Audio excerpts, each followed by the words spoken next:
Welcome to the Financial Advisor Success Podcast, where you go behind the scenes with financial planner, speaker, and consultant Michael Kitces to hear stories of how leading financial advisors navigated the inevitable challenges that arise on the path to success and get insight from leading industry consultants about how to break through to the next level in your advisory business. And now here's your host, Michael Kitces. Welcome, everyone. Welcome to the 377th episode of the Financial Advisor Success Podcast. My guest on today's podcast is Meredith Moore. Meredith is the founder and CEO of Artisan Financial Strategies, a hybrid advisory firm based in Alpharetta, Georgia, that oversees $77 million in assets under management for 120 client households. What's unique about Meredith, though, is how she was able to keep her firm open, navigating through and ultimately growing to more than $1 million of revenue, despite a diagnosis in 2005 of a 7-centimeter glioblastoma tumor in her brain, resulting in several years of major surgeries, radiation treatments, and chemotherapies, all while continuing to see and serve her clients. In this episode, we talk in depth about how Meredith has met the multitude of challenges she's faced over the past 17 years head on and found ways to navigate Artisan to ongoing growth despite those trying times. How Meredith decided to amplify her ability to grow the firm by hiring early before she even had her first $200,000 in revenue in the interest of staying ahead of the company's capacity, which ultimately jump-started a faster pace of revenue growth for her. And how, after a period of bad hires, Meredith pivoted Artisan's hiring process by leaning into LinkedIn ads and more clearly articulating both what the role needed to succeed and what a prospective candidate would really need to be able to do in order to move up and grow with the company in the future. We also talk about how Meredith's realization that women who out-earn their male partners are more apt to involve those partners in financial decisions than men would be led her to focus on her own advisory niche on women senior executives and women entrepreneurs who are household breadwinners.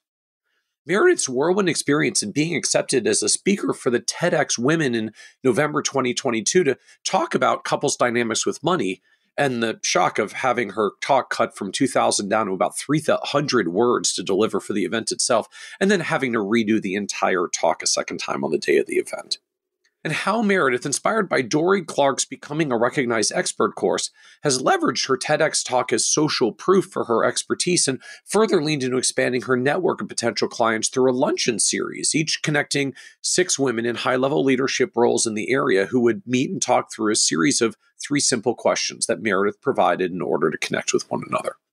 And be sure to listen to the end, where Meredith shares how she struggled in knowing how to really run an advisory practice like a business due to the lack of mentors around her early on, and is now much more mindful of the types of fellow advisor business owners she surrounds herself with. Why Meredith still feels like her practice isn't a chasm of potential death because of the unique challenges that arise in hiring and scaling up an advisory firm as it crosses $1 million of revenue and the staff infrastructure that has to be built to keep growing through that phase. And how, despite Meredith's surprise at how hard running and growing an advisory business still is after 17 years, she's been able to keep growing by trying to constantly evolve and improve her hiring process to find and put the right team members into the right roles that the business needs. And so with that introduction, I hope you enjoy this episode of the Financial Advisor Success Podcast with Meredith Moore. Welcome, Meredith Moore, to the Financial Advisor Success Podcast. Thanks, Michael. I am so happy to be here. This has been a BHAG of mine for a long time.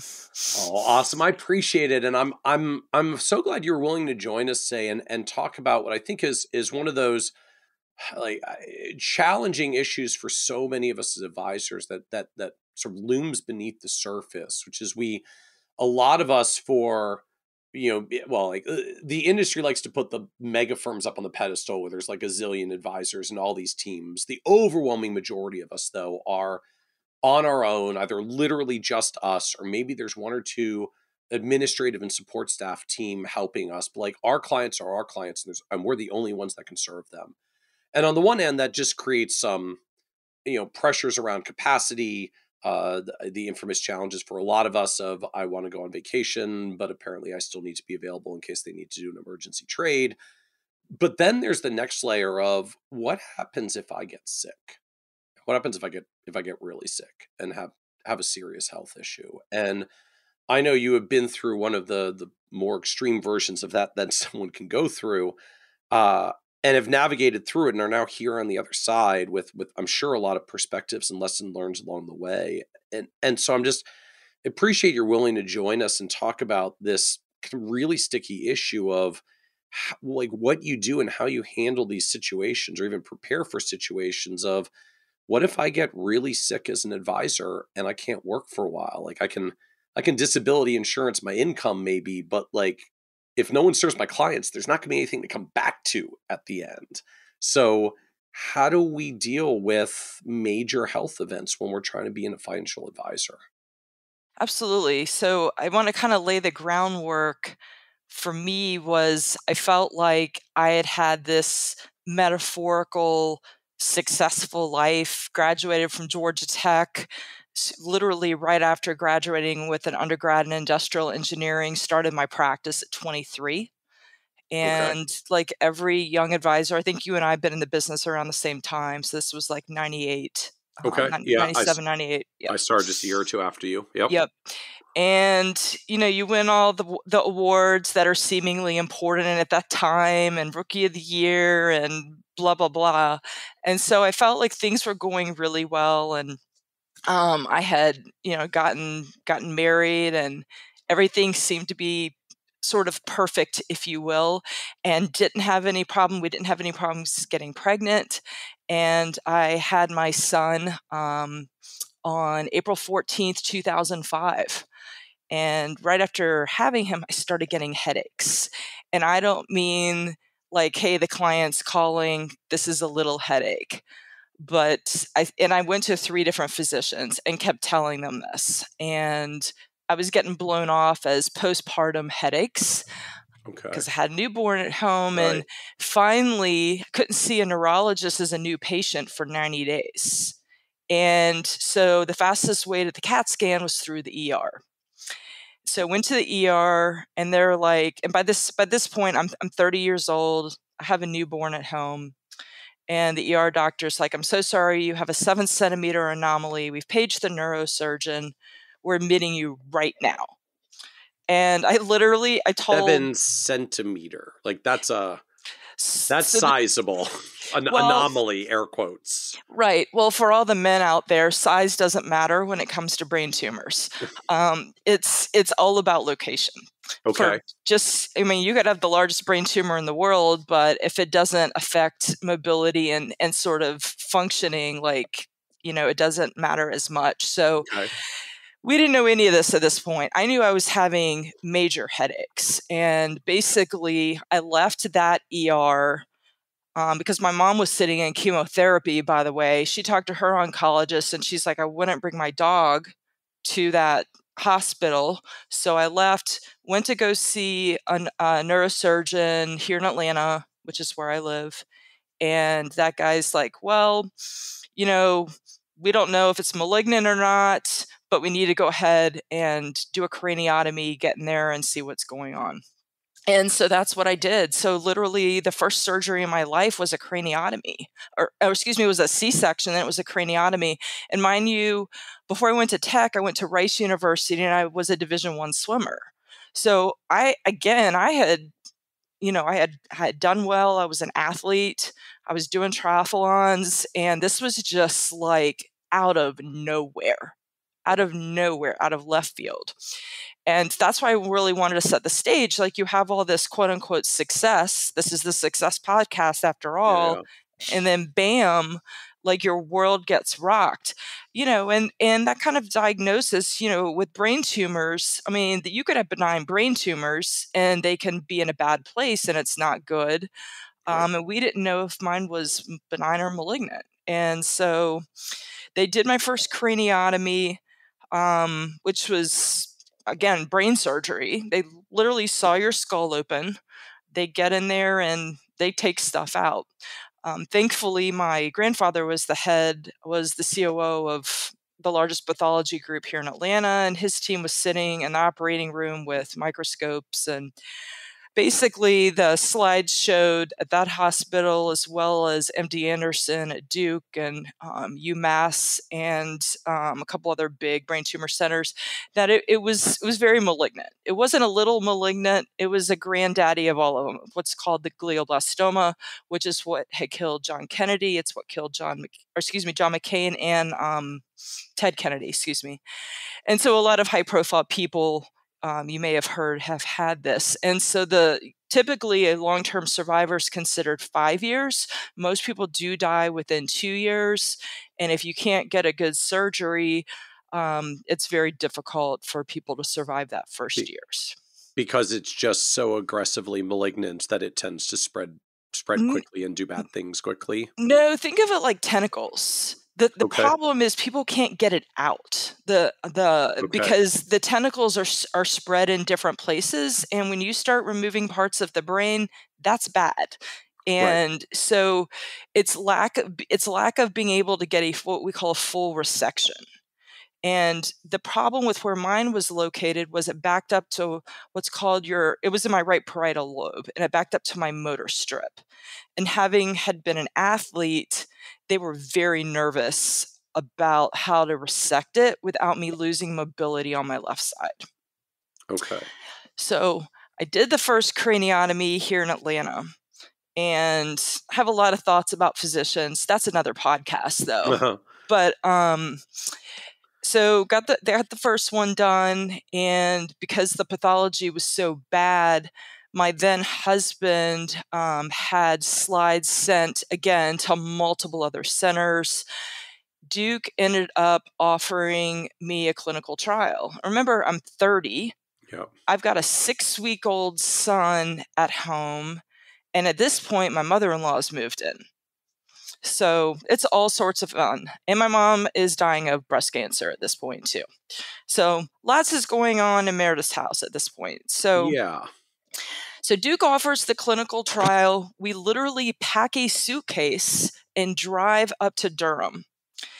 And so the first thing the neurosurgeon tells me, and by the way, neurosurgeons are a special breed. Love them, but they do have a very special personality. Uh-huh. But the first thing they tell me is you need to redo your resection. And I was like, what? We had been told that this was an aggressive resection. They were as aggressive as they could be. And we were told that the majority had been taken out. But the way they framed it, Michael, was they started with, who did your first surgery? Well, in this business, we all know that if like another professional says something like that about somebody else's work, that's not good. Yep. That's not good. And that's usually not like, because it's so amazing. I just want to know how they did it. Right.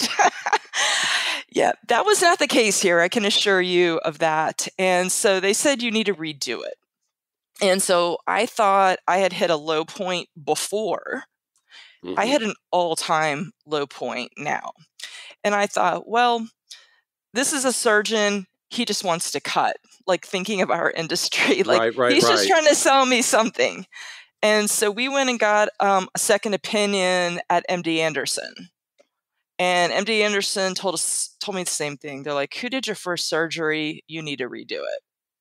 Now, oh yeah. Well, Duke and MD Anderson had kind of a different way of approaching stuff, but I will tell you, Duke, they were way more hopeful, and nobody said, I'm so sorry. Like I kept hearing, I'm so sorry. I'm so sorry. I'm like, I'm not dead.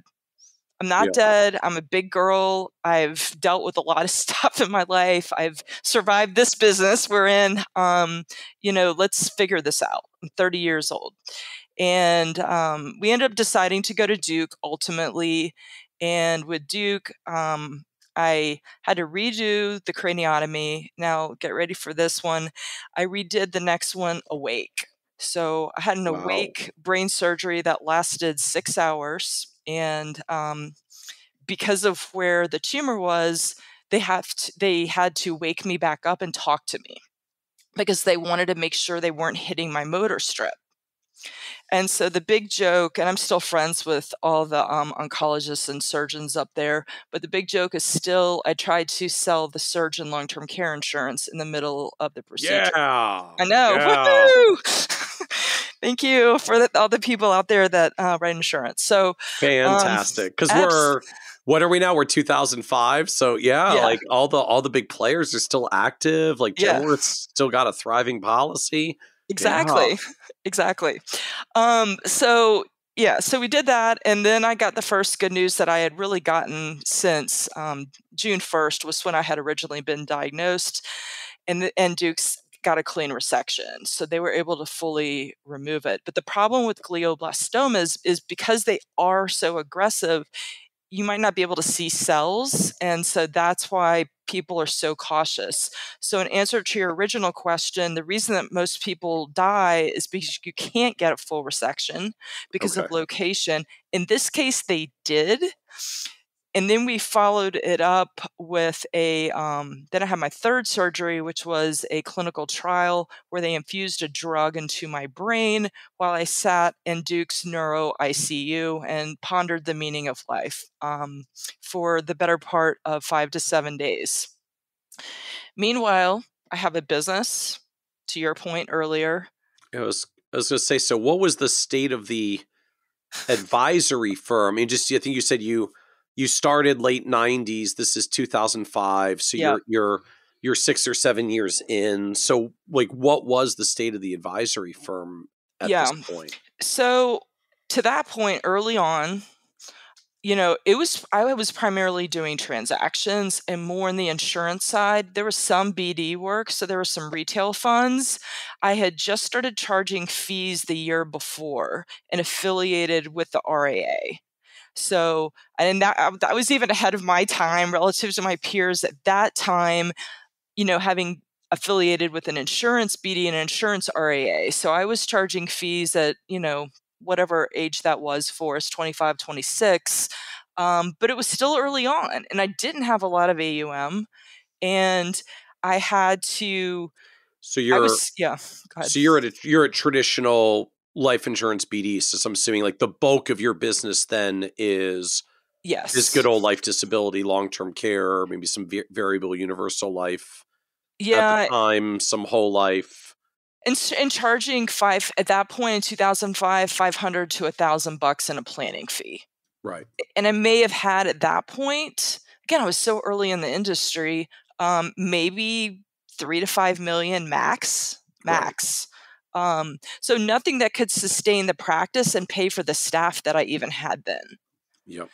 I lost a staff member through this too. Well, we can get there, but to kind of go back to the medical piece. So after I redid the cranie, full resection, did the clinical trial, got out of there, then we had to move up to Durham. Okay, I had to move up to Durham to do radiation. I did a lifetime, dose of radiation to my brain. So if you want to talk about intense, awake craniotomies are hardcore, but go fry your brain for the better part of 6 weeks. Meanwhile, I've got a husband who's very angry. He's angry at the situation. There's nothing he can really do to help. Yep. And, we would go to the Duke's Radiation Center, and there would be people, I'm like strolling in with the stroller. There'd be people chain smoking outside. I mean, it's North Carolina. People are there, getting treated for lung cancer. And I mean, I was pissed. I mean, it was very frustrating. Like you're coming as like D1 athlete, have done everything to take care of myself. And here I am. Right. With a baby.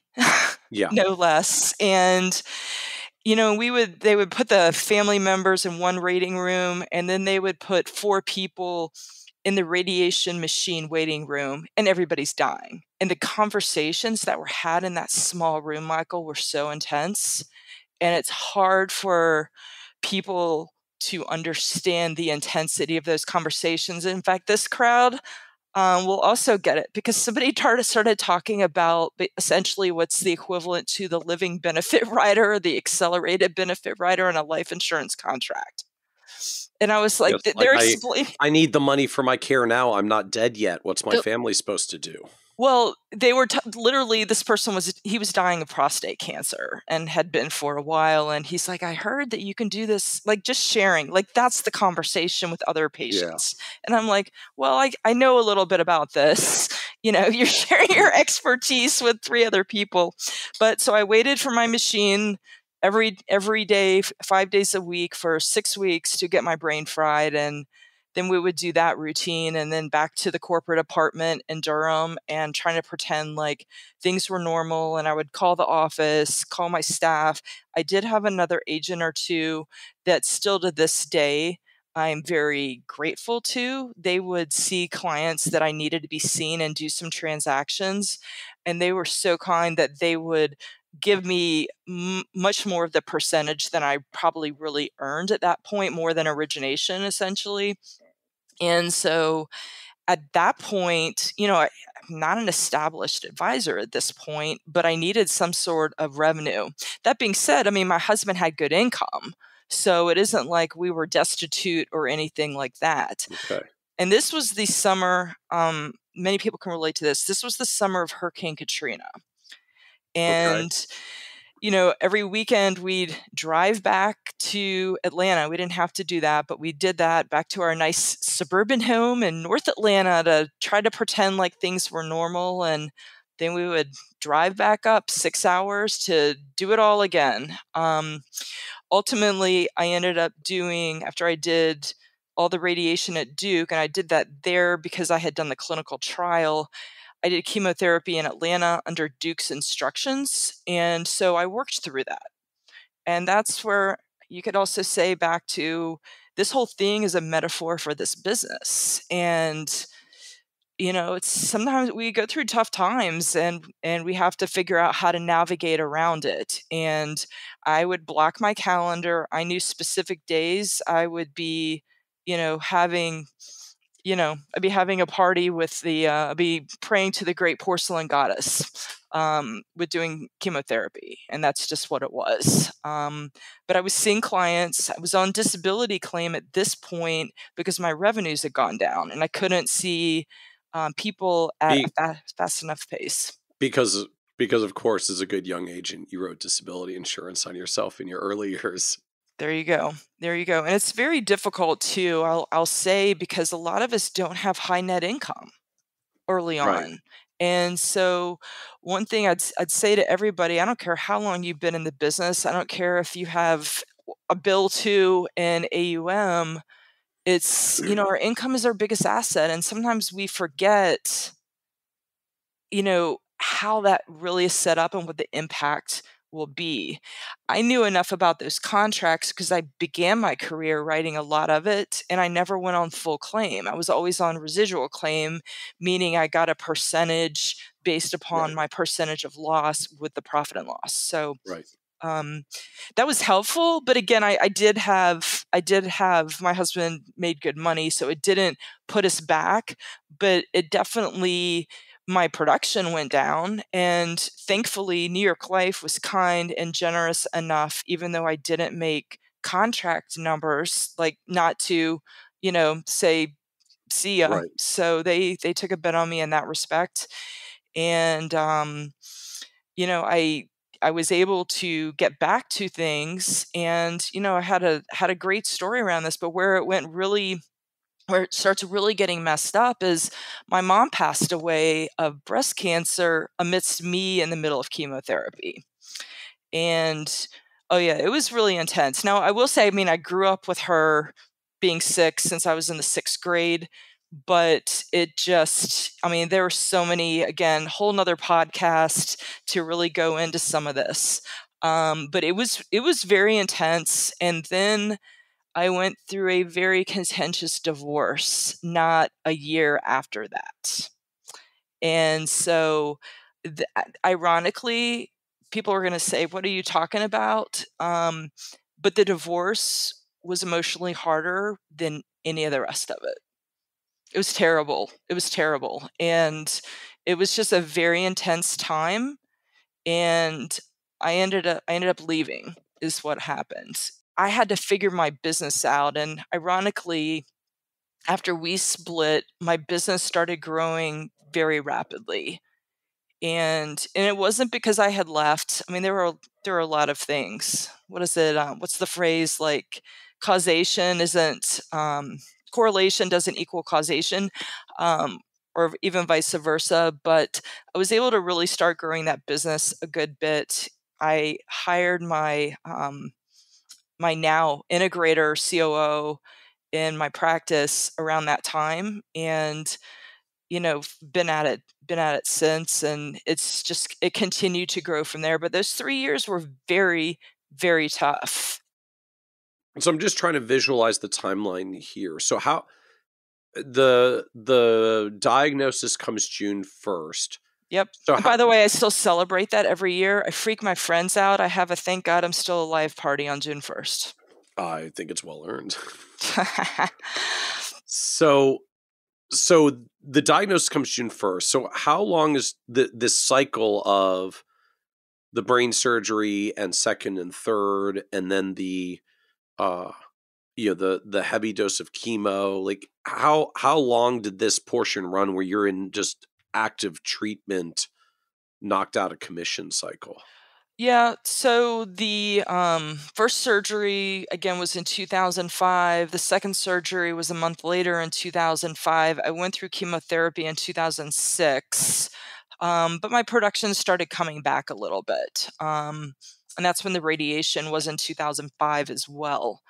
My mom also died in 2006. So that was very compact. And my divorce really wasn't final until like early 2008. So as you're going through this cycle of like the brain surgeries and the radiation and the chemo, were you completely out of the firm? Were you like still trying to do some things to Oh, I was work seeing with team, clients. or so Oh you're still yeah. seeing clients? Oh, I'm running a calendar. I'm not working on the days that I'm barfing. Wow. Oh, I'm hardcore. Like, I'm still competitive to this day.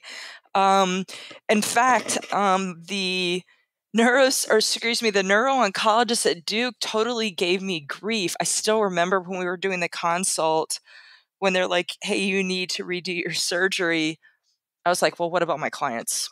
I need to see clients." That's what I told them. I'm still like, "What was I thinking?" But Is that just because the nature of the business, particularly at that time, was yeah, so transactional? It's like my income's zero if I'm not seeing my clients. Like I have to see my clients. yeah, I did. I feel this obligation. I think a lot of us do to our clients, and we care about them. And I knew that they would support me, and they did, but it's just kind of how I'm wired even now. We have to shut the business off sometimes, and I still was thinking about it then. And that's when the neuro-oncologist is like, "You need to focus on your health right now." I was like, "Okay." Um, so there's a lot of things that were happening in that time that, really made me reflect back. So did you tell clients, like, how Yeah. much of this situation did you communicate to them? I did, because actually my assistant quit on me while I was amidst radiation at Duke. Um, Because and she's just not sure if there's gonna be a job here much longer, like probably, that I don't kind of know. dynamic? Yeah. I mean, she was getting paid. It's just, yeah, and I wasn't there to oversee stuff. And yeah, I don't begrudge her that, but I mean, it was just one more thing to deal with at that time.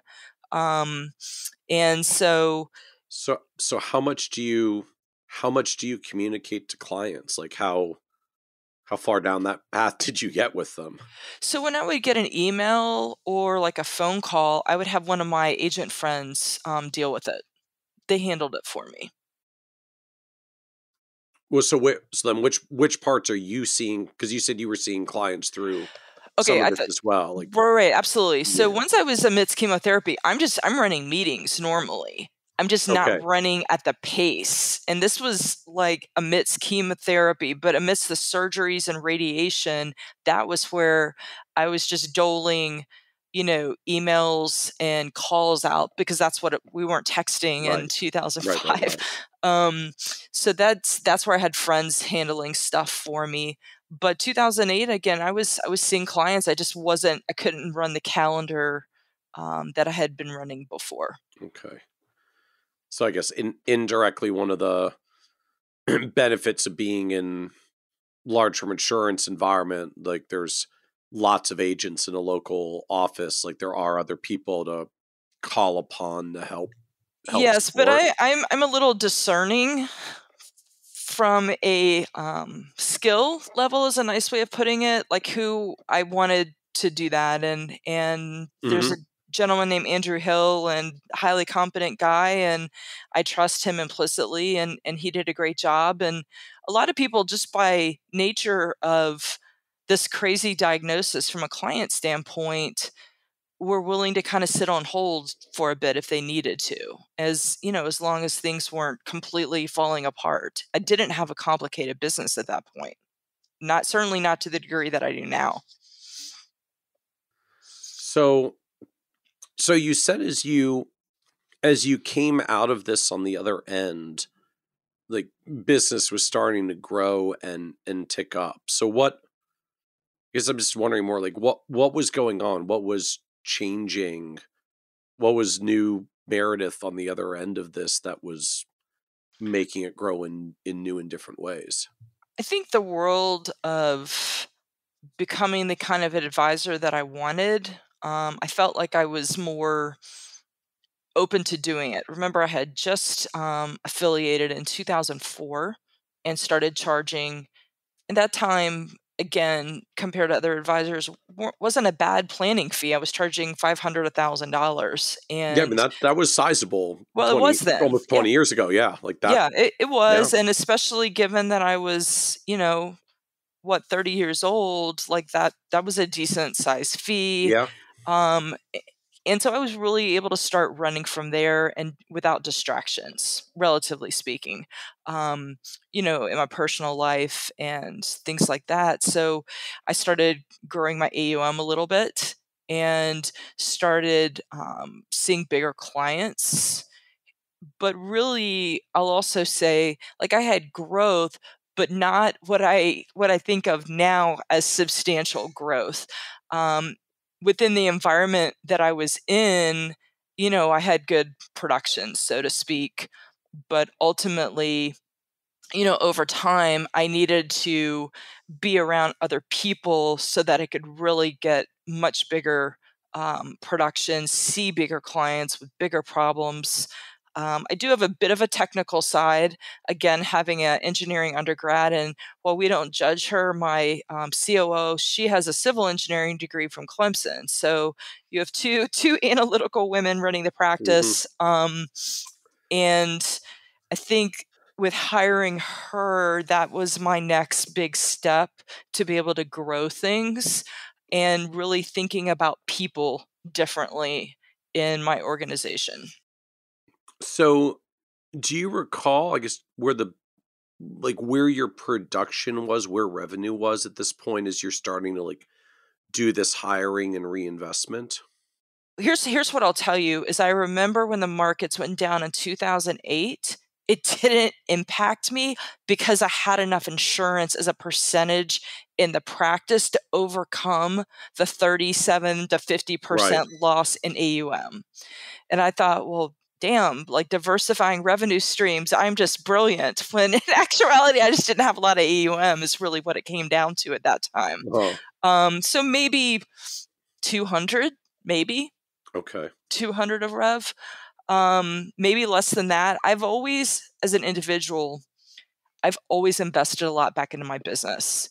Like year 2, year 3 in the business, I hired an assistant because I always believed that I had the luxury to take a loss, because at that time I had a husband who had good income, and I thought I could grow my revenue faster the quicker I hired. And so But I've always wired like that. That's part of what I was wondering. Like you said earlier, you had a spouse's income, which helps to keep the household stable while you're reinvesting in the business early. By now, I think the divorce has happened, so you have to make reinvestment decisions as single mom at this point. Yeah. So I had a partner at this point, Okay. but she wasn't earning anything. So there was one income.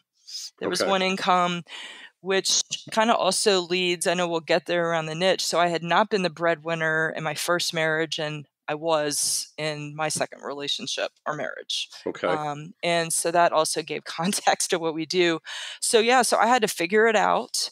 I didn't take home a lot, but I was motivated to grow things because I definitely had a vision. I've been listening to you from the get. I remember when Matt Oxley started really doing a lot of stuff on how Yeah. millionaires hire advisors. Tom Stanley, who wrote Yeah. Millionaire Next Door, I mean, he lives in Cobb County, right here in Atlanta. Right. Um, Right. and so I had been studying all of that early in the industry. I became really fascinated with practice management. So I just happened to be an entrepreneur, but that just is an advisor right now. And so I have been very committed to putting stuff back in the business, even if it meant not living in the big, idyllic, suburban, metaphorical house that I had been when I was in my first marriage. So what does the business look like as you're now going through this stage? I mean, it sounds like the AUM side is still very small, but that's where you're focusing the growth.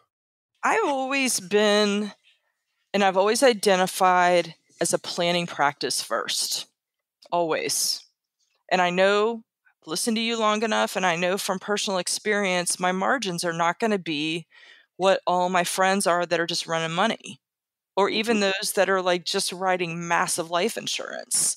But fundamentally, with who I am as a person, I was running and still am a planning shop first. So the financial planning fees were always critical and still remain very critical to the P&L because it always started there. You know, I'm not the person you call if you have a rollover or if you want to write a term policy. I can send you to somebody that does that. But we're doing the plan, and then the implementation, of course, is an offshoot of that. And that's how I've always been wired. So what were you doing to start, I guess I think of it like moving up market? I mean, you said you were getting bigger clients with bigger problems. Is there something you were doing to make that shift? That's a great question. It was organically happening at this point until about 5 years ago when I started creating minimums. I should have been doing some of those things before, but I was, consistently getting the 250, half a million, $100,000 account, and then did a lot of that, but was still doing planning agreements and had terrible margins around it. But I was doing kind of at that point what I thought that I loved. And then I would have ancillary insurance annuity products to meet what I knew to be like revenue minimums to hit thresholds that I kind of created for myself. At this point, I knew that I needed somewhere between 5 and 10 grand per household. Okay. And so I would back in, Michael, to, okay, if that's what I need, I'm making revenue estimates around size of accounts and then supplementing with, insurance, annuity products, because in that it's still what I would characterize as mid-market, upper mid-market. So it's households that have 200, 250 of household income. So definitely not where I am now. But I mean, that's what it was. And there was more of a need for insurance products at that level. So I Okay. wasn't doing $1 million accounts, wasn't doing SMAs at that point. It was more wrap stuff. Okay. earlier on at that account size. But it was slowly, I was learning the business. I was growing, and I guess with where I was in that path, I look back and I don't have regrets, but I wish I had sought out better because I didn't have mentors. And I have that's one of the things I talk about in business quite a bit, not just in the industry, but with friends. Like it was old white guys that didn't have the education that I have.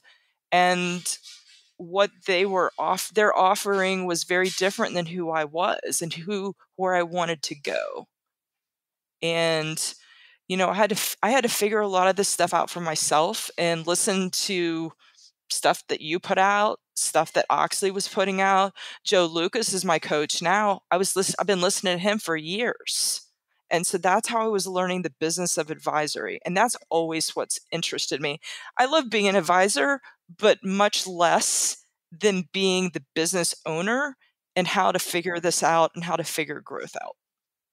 So, uh, so I want to come back from this sort of like goal that you knew you needed to be somewhere between $5,000 and $10,000 of revenue per household. Yep. So it sounds like from that comes back from, because I know how much planning stuff I'm doing and what it has to add up to. So then, I guess like in theory I can charge the client $5,000 to $10,000 planning fee, but not a lot of us do that, and that can be harder to do in an insurance environment. So well, yeah, we're gonna do whatever combination of things they need to make sure ultimately that I'm getting compensated for the depth of the planning work I'm doing. Like, is that a fair way to think about it? Yeah, that is. And you have to remember, this was well before eMoney and Money Guide Pro. I mean, the tech was way more antiquated, and I was having to kind of spitball. And with where I play right now, if somebody has financial independence, it's a little bit tougher on the insurance annuity side. And I've seen that side of my P&L. It's just gone down by virtue of where I'm playing now, where then, it's very appropriate. You're writing a boatload of term insurance, and Just because you're actually working with younger folks still in their working years, often still with families and children and very traditional insurance needs. Yeah, and how are you going to get paid on at that time, your $3,000 Roth contribution and an A share? Right. That's not going to pay the mortgage. So what led to this shift that you said 5 years ago you started to create minimums? So I'm going to back up a little bit because it kind of leads to niching. Okay. Do you mind if we kind of start there? Yeah, please. Well, as everyone knows, I'm always game for a good niche story. So please go right ahead. Sure. So I had been systematically seeing a lot of women in my practice that were out earning their male partner. And I was noticing on how decisions were being made financially. And if she was out earning him, she would want to involve him in the decision. We can talk about gender roles and all that stuff too, because that plays into this. And I was intrigued where it was the other way around. He wasn't as apt to involve her to the same degree. And I was seeing this over and over again. And so I happened to be sitting at my RAA's conference. This had to be 2014, 2015 by this point. And I had been receiving the newsletter for Dory Clark, who has a brilliant business mind, nothing to do with advisory whatsoever, written a ton of articles for HBR, Forbes, big speaker everywhere. And one of the books she had written was called Stand Out. And the point of the book was how in a sea of where everybody's quote unquote looks like you, how does you make your business stand out? And that just, for whatever reason at that time, it appealed to me. And she had an online course. I'm sitting at this RAA conference and I buy an online course, which is very uncharacteristic. Go ahead. Is this because like she's speaking at the conference? Like you're hearing her on stage and saying this is No. amazing and I'm going to buy her course on my phone? No, she was promoting her new course. And at that time, remember, there weren't a lot of online courses either. Okay. In 2010, I was ready to do something different because I knew that I needed to stand out. Like, how do I, again, at that point in time, I mean, this is what, over 10 years ago, how do I really do something different? But And notably, you started in the late 1990s. I mean, we're 15 plus years into your career at this point. Like, you've been doing it for a while. Right. And, even now I'm like, why was I not so far ahead? And I've had I think about this a lot and I'm like, well, if you didn't go through those things, you wouldn't be where you are right now. Right. And, and I always look at who I surrounded myself with. Why did I not seek out better mentors? I mean, again, we can sit here and ponder all day long what ifs, but I am where I am. But so I bought Dory's course, which was called Becoming a Recognized Expert. And this course was, and again, in essence, how to stand out. And the framework of her idea around this is three things. Number one, how to create an incredible network. Number two, creating content. Well, that sounds like old hat now, but remember, this is still 10 years ago. Yep. So creating content and then creating social proof. And so I thought, network, content, social proof. You got it. Exactly. Okay. And so I thought, well, I've got a network. I graduated from Leadership Atlanta, which is kind of the first leadership program through all the chambers. It began during civil rights. It's a kind of BFD here in Atlanta to be a part of that. And I thought I was networked. But I learned quickly because of Dory that I wasn't. And so I began to work on my network. Go ahead. What was wrong with your network? Like, you were in Leadership Atlanta. What was not networked about the network that you thought was networked but wasn't? There wasn't enough. Because I hadn't been seeing enough people during my career. I had been organically waiting for people to come. I mean, I had referrals and some of that, but I wasn't out there just creating crazy amounts of relationships. And so what I did was I created a luncheon series called Interesting Women Leaders in the ATL. And I curated it and I had it 2 to 3 times a month. And I invited literally senior leaders in all the big fortunes, because Atlanta and Dallas has pretty much all the headquarters, it seems like. I invited women heads of government and heads of large nonprofits. And I curated a lunch, and it started live before COVID, eventually went virtual. And I am known in Atlanta now with having sort of the biggest, tightest women's network. And that's what I sought out to build. So tell me more about just this, I guess, luncheon series, like what you did, how you built it. So like who gets invited? How do you actually get senior leaders at big fortunes to show up for your luncheon? Yep. So we curated it. Spent a lot of money with all my VAs. I had gone through LinkedIn, and the way I started it is I started with my Leadership Atlanta alumni that I knew, and I would fill the room with that. And I didn't want more than 6 people because I wanted an intimate setting, and I would moderate a series of questions. 6 people in the audience? No, 6 people at the lunch. Okay. Okay, it's like the whole thing. So this isn't like come for a lunch, grab from the buffet, there's some people on stage, and like 25, 50, 100 people in the audience. It's just like the whole thing is 6 people in the room. Right. I wanted intimacy. Okay. I wanted to ask some really questions that would allow people to connect deeply and to be able to connect after and meet people that they would never normally be able to meet. Okay.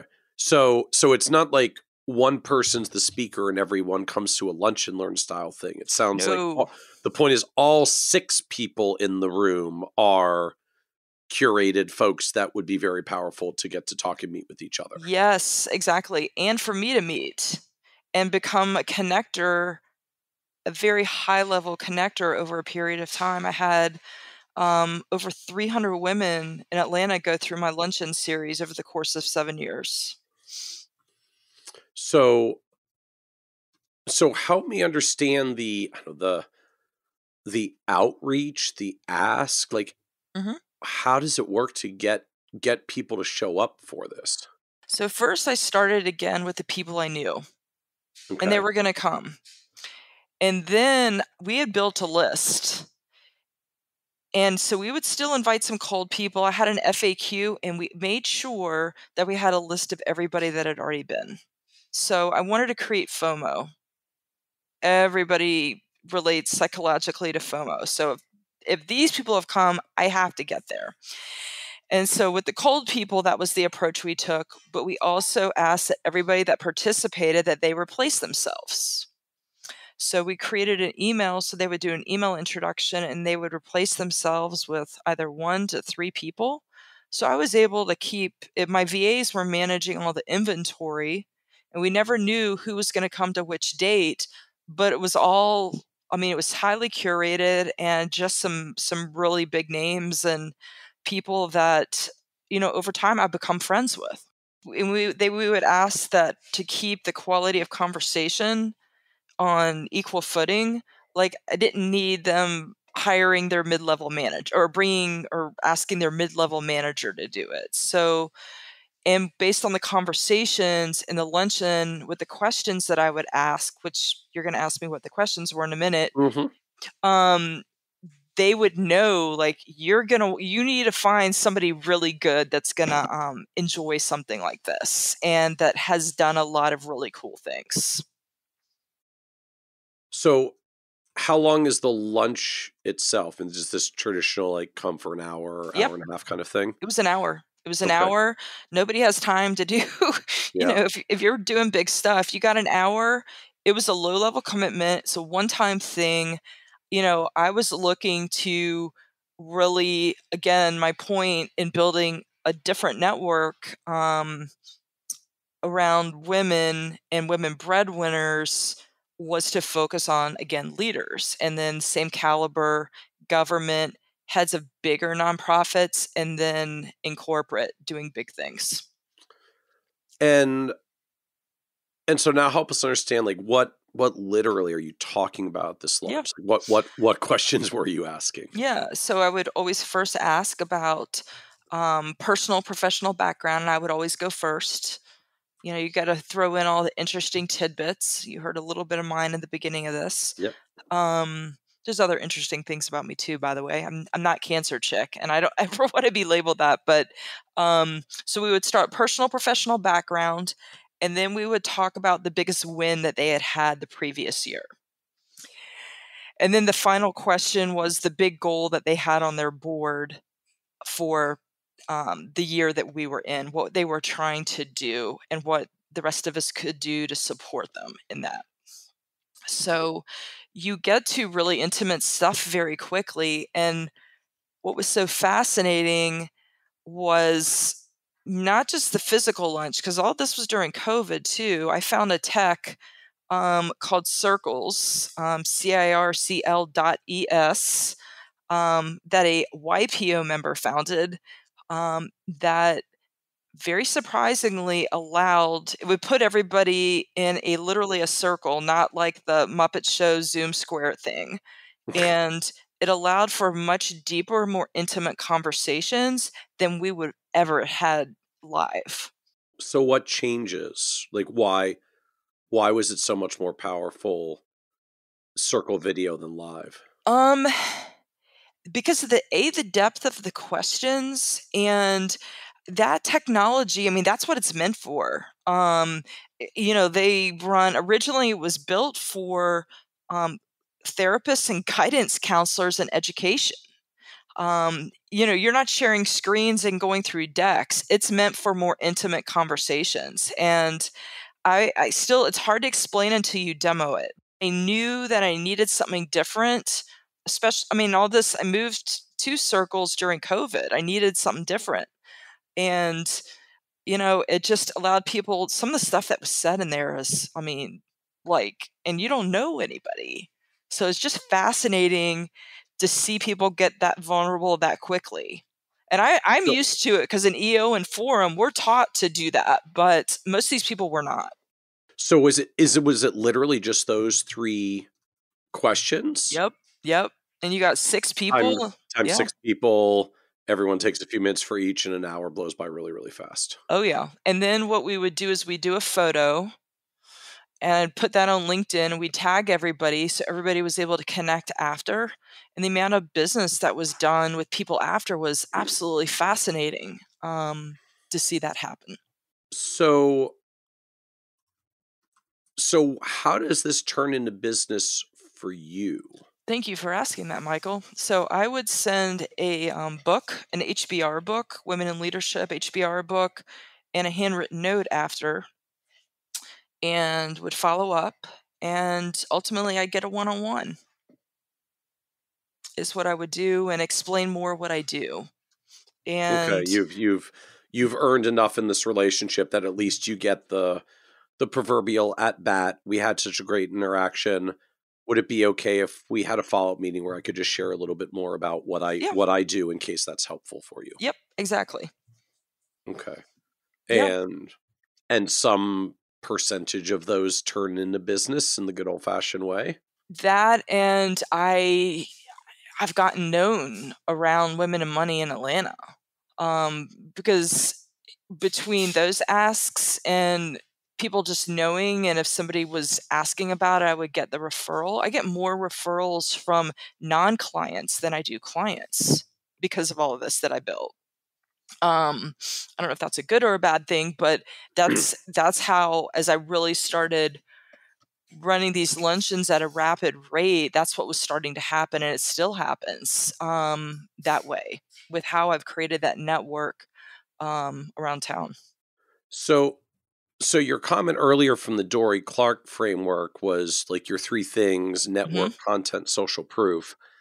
So I get the network part here now. Right? So were there like other things you're doing at the same time for the content prong and the social proof prong? Well, I Or the was networking thing is working so good we're just sticking with no, this? no, no, no, no. I was building all of it. Why stop at one, right? So I continued. I think a lot of us did during COVID. We were just trying to do anything we could to get stuff out there, and so I was producing a lot of video content at that time. I haven't done a lot since, but that's when I started writing, actually. And I know you've picked up a couple of my stuff, Yeah. but I what was really interesting was I think that the nature of this business is there's definitely a math side to it. And listen, I do math well, like the best of us. But after time, it gets boring and you're using one part of your brain. And I gave myself permission to start writing again. And it felt, I don't want to say exhilarating because that's a little melodramatic, but it felt really good to begin to start writing on topics that I had thoughts on, and it just became like a practice thing, and I would use that, in essence that's kind of content. So that was, but it was helpful for me, and to get that stuff out there via LinkedIn. I've got a bunch of articles on Medium. I now write for Forbes, so it just became part of what I did. And I have certain days that I enjoy just kind of going into that zone for 2 hours. And I also write my own newsletter. I don't use any canned anything. And, it's named after James Clear's newsletter. So I do a 3-2-1. So 3 ideas, 2 quotes, and 1 question.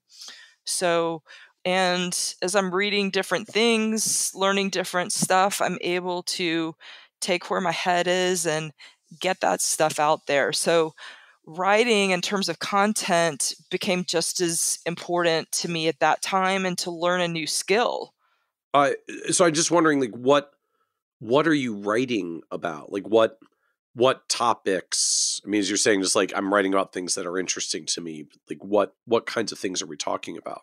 One of my articles is called "Retirement for High Achievers is Malarkey," because I don't believe, my experience has been that people in senior leadership don't truly retire. They go sit on paid, especially women, they go sit on paid public boards, they consult, they maybe do a side hustle. And so things that were kind of contrarian, I wanted to start kind of putting ideas out, so to speak.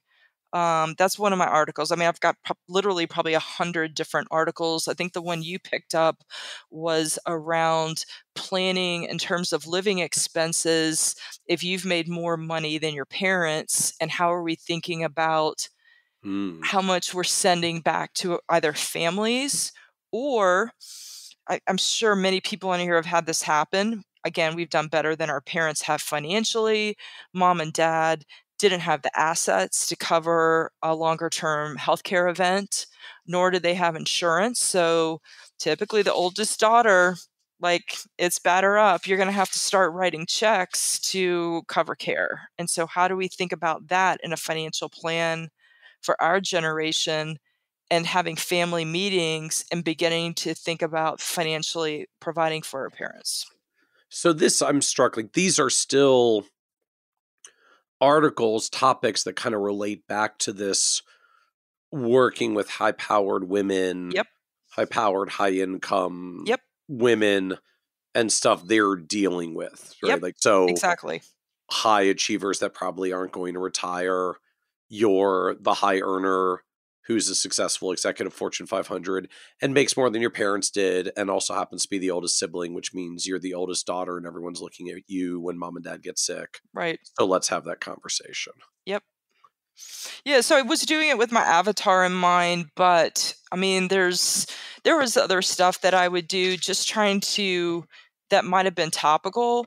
Like I wrote a lot of stuff during COVID around women's role. I mean, a lot of us, I say us because I didn't have to do it, but had to become educators. If you had young kids, Uh-huh. and what happened to women that had to take a step back, that might have been a VP or an SVP, because all of a sudden maybe their male spouse was working, and so they had to learn. I mean, hell, my son was taking PE at his fancy schmancy Atlanta private school online and Zoom. So it was Zoom PE. So So like guided jumping jacks. yeah, it was the whole thing's comical, but a lot of moms had to do that, and getting back to the same point in their career trajectory is not going to happen when you take a year break. So stuff like that was topical to my avatar, I would write about. And how long do you write? I mean, are you long form, like our crazy long form content? Are you like short snippets, just I'm going to put out a paragraph to stir an idea and we move on? Like it's longer. Yeah, it's longer format, except for my 3-2-1, which, I mean, I've got that down to kind of a rhythm. And then when I get ideas, I try to put those on one Word document so that I can, when I'm in creative time, I could just batch it and crank out like 3-2-1s at one time. And all my quotes that are in my area and where I put all my ideas, I can pull those off and figure out how to do that. So that's shorter, and it's a quick read. I send that out on Fridays. Okay, so the 3-2-1 is a weekly thing. Yeah, I've reduced it just because we are trying to A/B test it to see eyeballs, and so we found that we got more eyeballs when I did it maybe every other week. So okay, I try not to send to my email list more than 2 things in a week. So if we don't have like a webinar going on that we're trying to promote, I'll push out a 3-2-1, or my VA team will. So I get like taking these and publishing them on LinkedIn or sending them to your own email list. I think you said you're also publishing on Forbes. So how did that come about?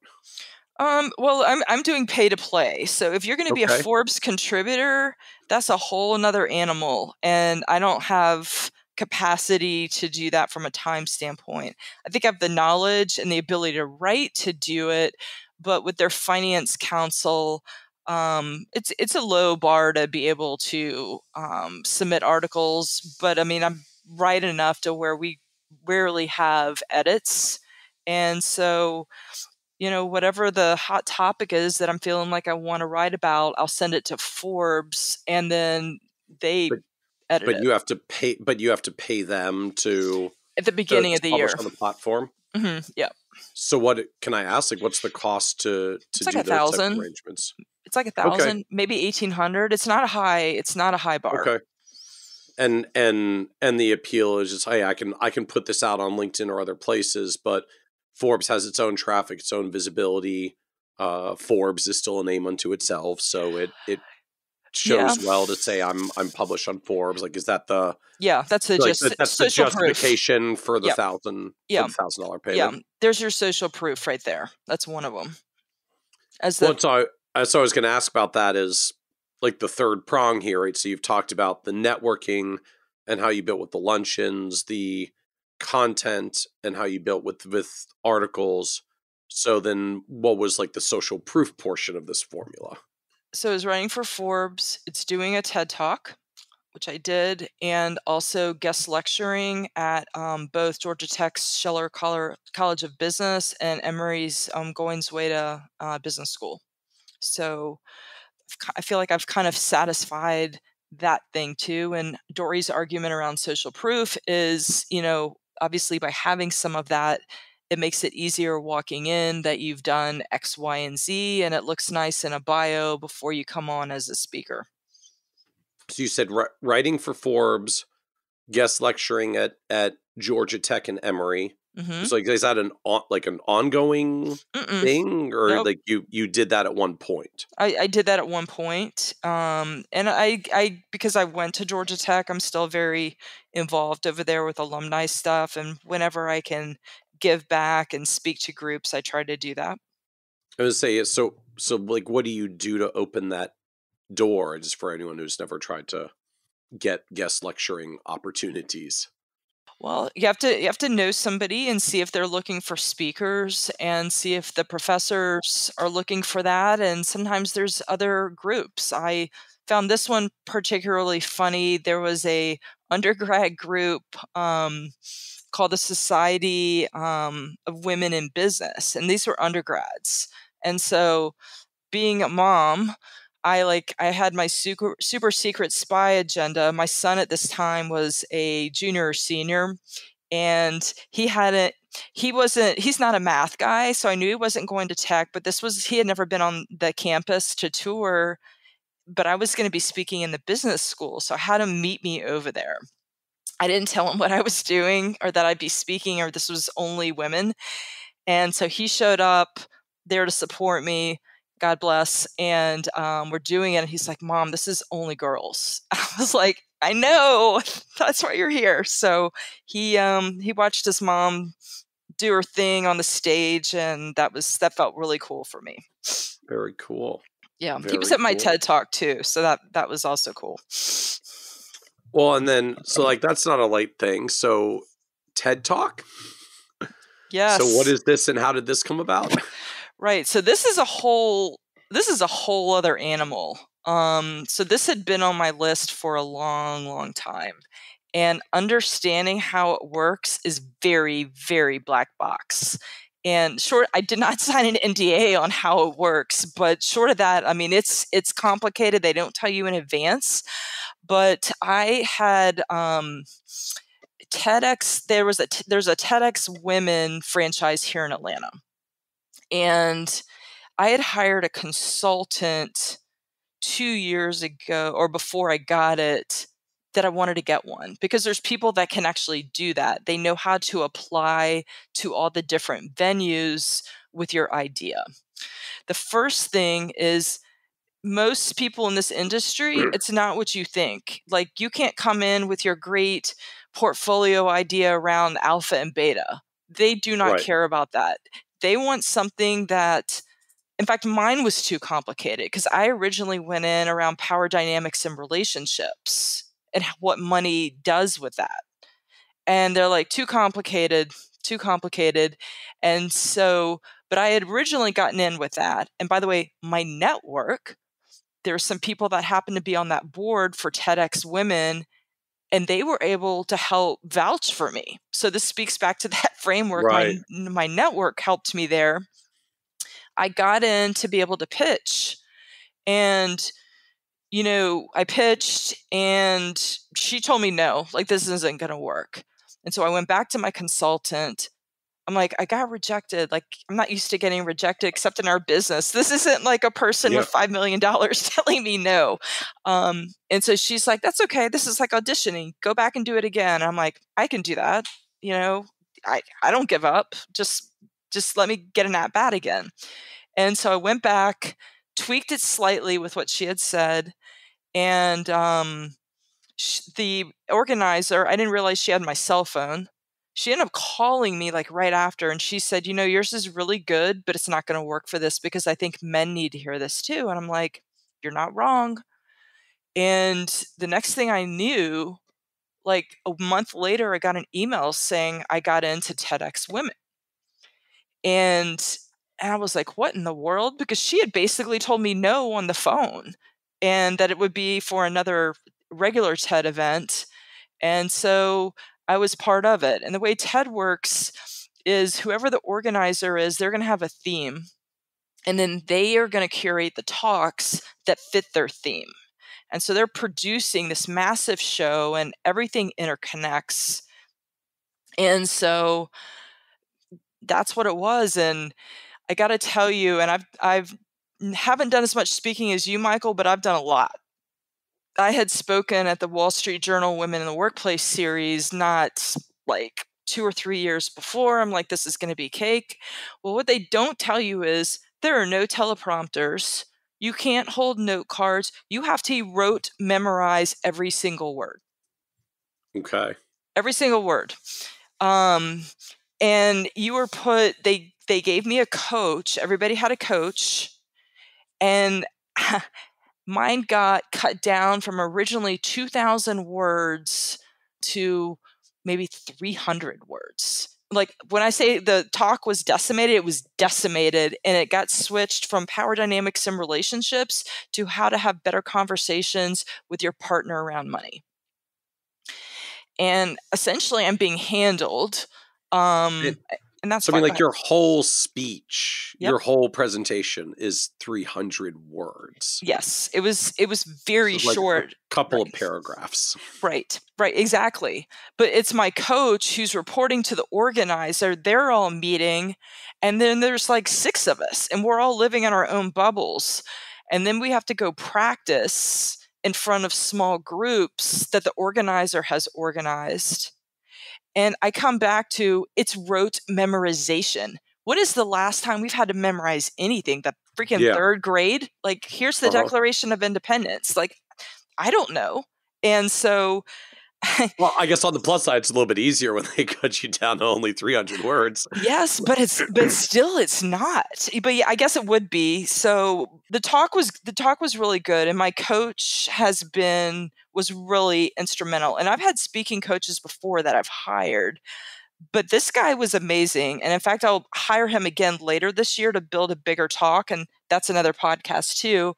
But the thing about it is I had to literally take off. I had to clear my calendar like 2 weeks before to prepare, because there's different layers to speaking when you have to memorize. There's the rote memorization.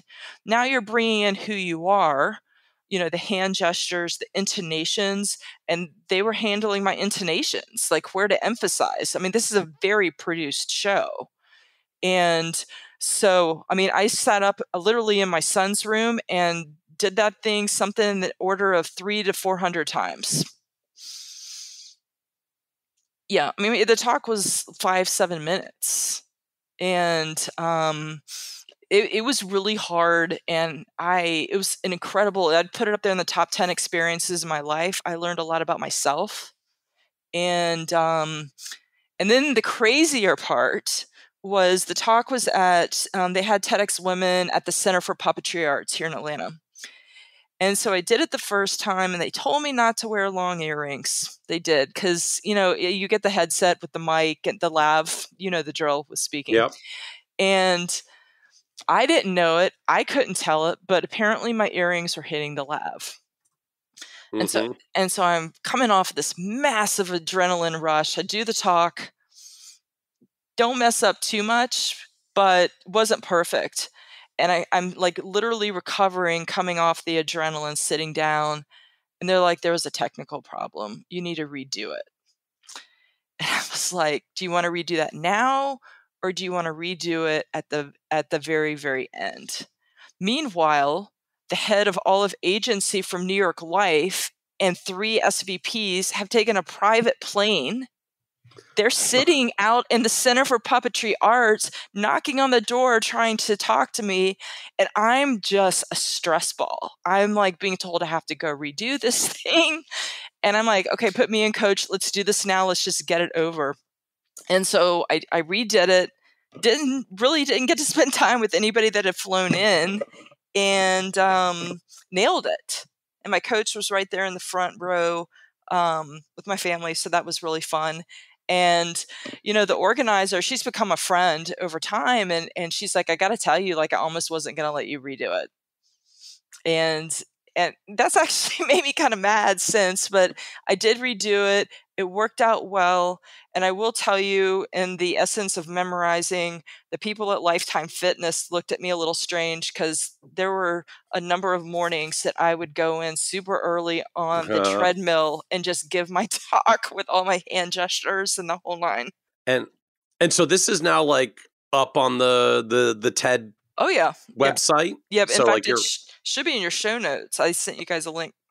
All right. So for those who are listening and want to check it out, this is episode 377. So if you go to kitces.com/377, we'll have a link in the show notes for the TEDx talk. Yep. So, all right. So then I got to ask, I feel like the obvious question. So, you get a talk out on TEDx, like, does the phone start ringing?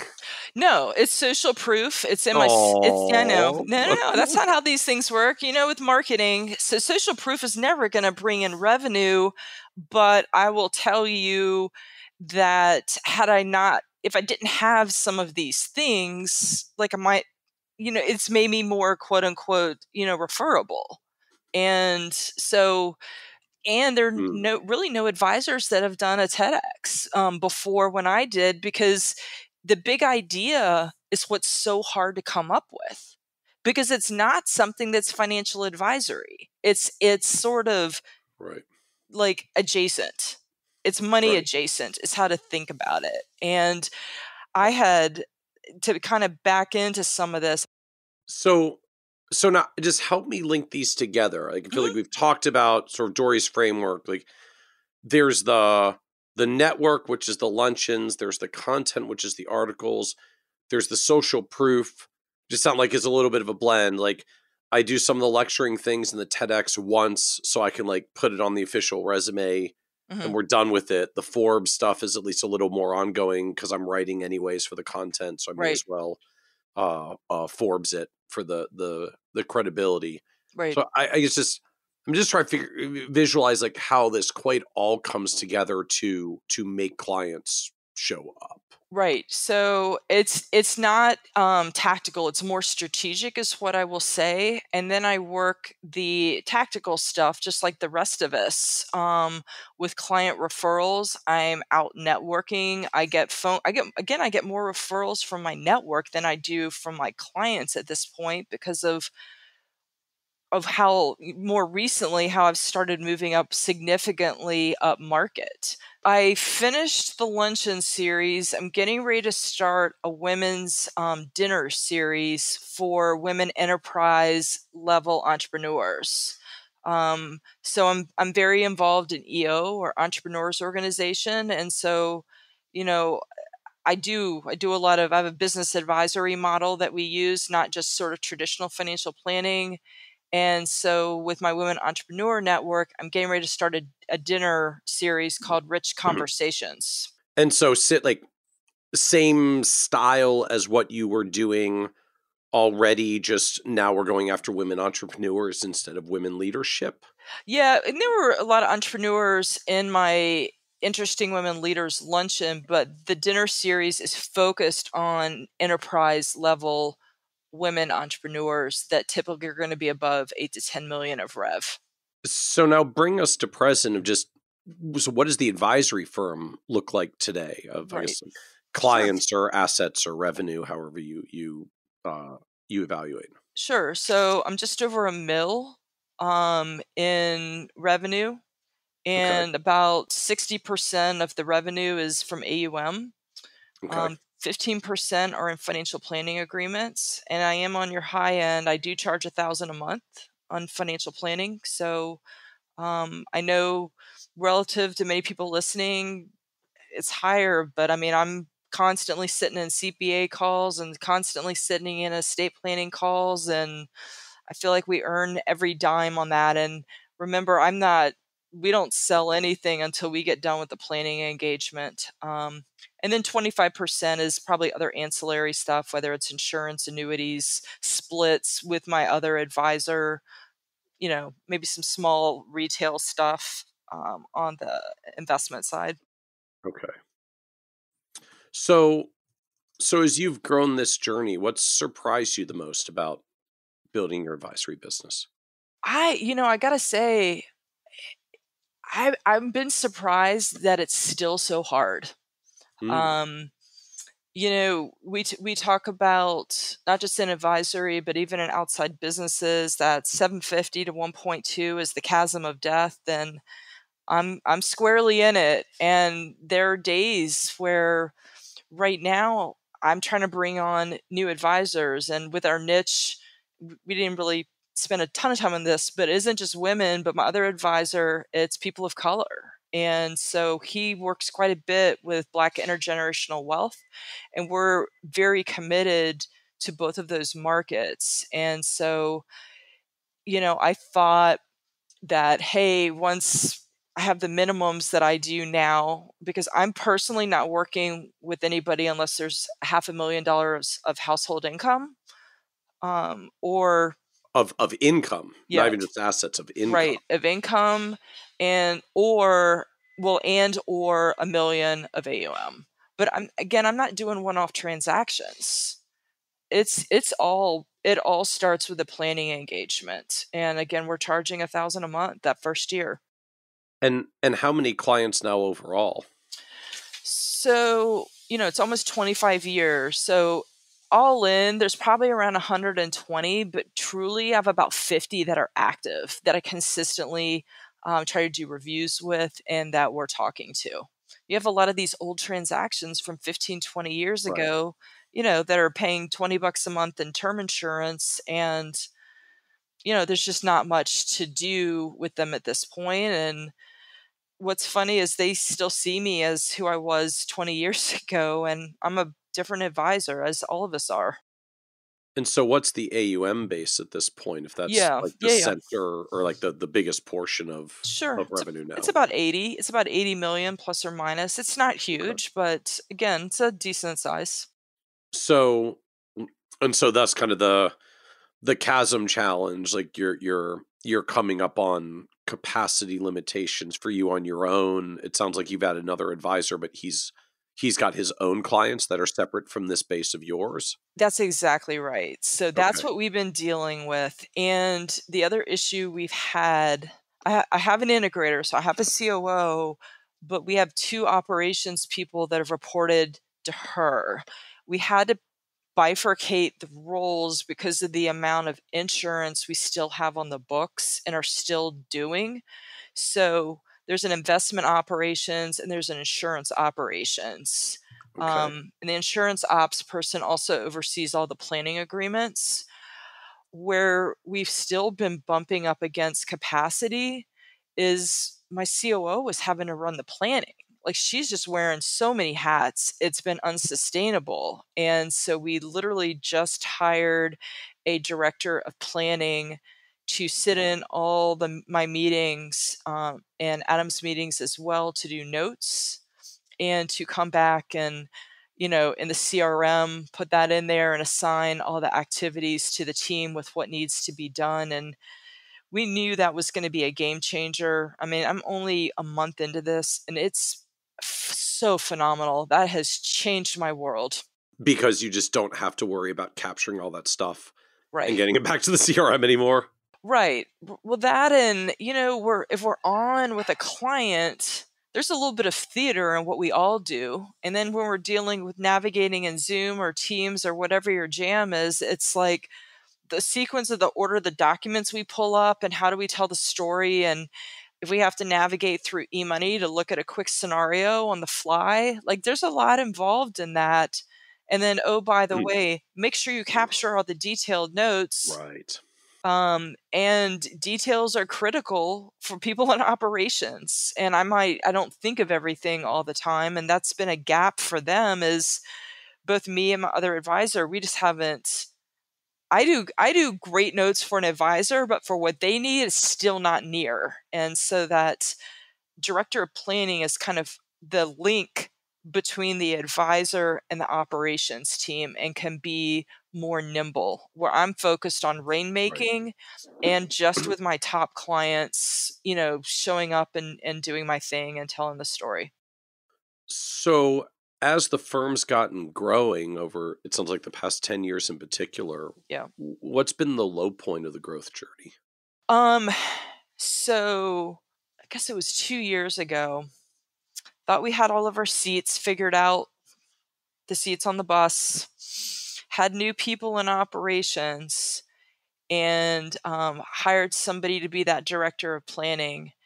And literally in a very short period of time, people were grossly underperforming and didn't know things. We completely hired 3 wrong people. And so we had to terminate 1 and 2 resigned. And Michael, it was bad. And if that's not worse, we all have a termination story. It's like having the college tequila story, but we all have a termination story. So my termination story, there was a protein shake that was thrown on the wall amidst the whole thing, and screaming up and down, running up and down the hall to where the person in the building below or in the floor below came up to make sure that she wasn't being killed or something. So it was crazy. And you know what? I know a lot more about people now than I did before. And we completely changed our recruiting process, completely changed how we create sort of evolution, like a training point, so that they can move up in the company and know what that looks like and what they need to be able to do from a learning standpoint. One of our core values is continuous learning. So it was really important to have that. So that was the low point, and it wasn't that, it was a year or 2 ago. So it was tough. So what did you change in your recruiting? What was like the big miss or lesson learned of I wasn't doing then and now I know? Right. So didn't use a recruiter anymore because we weren't getting, I think we were just trusting that was, even with all the testing and everything that had been done, that would be enough. But I think by us literally doing LinkedIn ads, having more resumes to choose from, I literally would do front-end interviews. The junior advisor would do front-end interviews before it even went to the integrator or the COO. And then she would talk to him or talk to the candidate. And we like to joke that she's like the CIA. She can get stuff out of people that they don't even know that they're disclosing. And then if they got past the telephone or the Zoom interview, then they would meet with her live. And she, again, like every good integrator, like the HR functions would roll up to her. And then we would just have to kind of check that we're good to go. And I'll tell you, during that period with all those bad hires, I ran out of cash. I literally ran out of cash. And so that had never happened since I was early in the business. And so we call it FITFO in my office. We figure it the F out. So we had to FITFO the situation. We got through it. We have the best team I've had in my 25-year career. And, we're just always trying to evolve. So what else do you know now you wish you could go back and tell you from 10, 20 years ago as you were earlier career? Around mentorship. I think one of the things I live by is surrounding myself. The old Jim Rohn quote, "You're the average of the 5 people you're around the most." and I wasn't around the right people that were building businesses that I had aspired to have. I don't know that I knew what I aspired to have at that point. But I wish I had found a mentor earlier on that was running an advisory practice like a business. Even with how advisory looked back then, I didn't have that. And because of that, I do a lot of mentoring in the industry. And, God help you if you're a woman in this industry. It didn't faze me at the time because I had gone to Georgia Tech. We used to say where the odds were good, but the goods were odd. And so I was used to being around like a 3-to-1 ratio.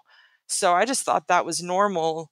But I wasn't around what I aspired to be. And I wish I had had more mentors. And I'd tell everybody, men or women, like, it's so critical in this business. And it's hard. It's still hard. Again, I ran out of cash. So any other advice you would give younger, newer advisors, like trying to get their careers going today? I still think hire early.